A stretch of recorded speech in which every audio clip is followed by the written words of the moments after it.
now plowing on Jeffrey Drive in Brunswick, Maryland, and I'm in a Brunswick City plow, and this street has not been plowed, apparently not within the past probably 15 or more hours. Snow's been falling in the city for about 28 hours at this point, and there's well over 2 feet of accumulation at this point.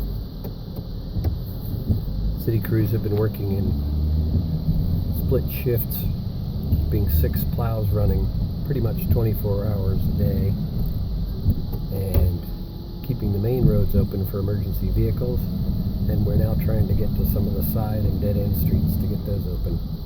But it is time-consuming and difficult work.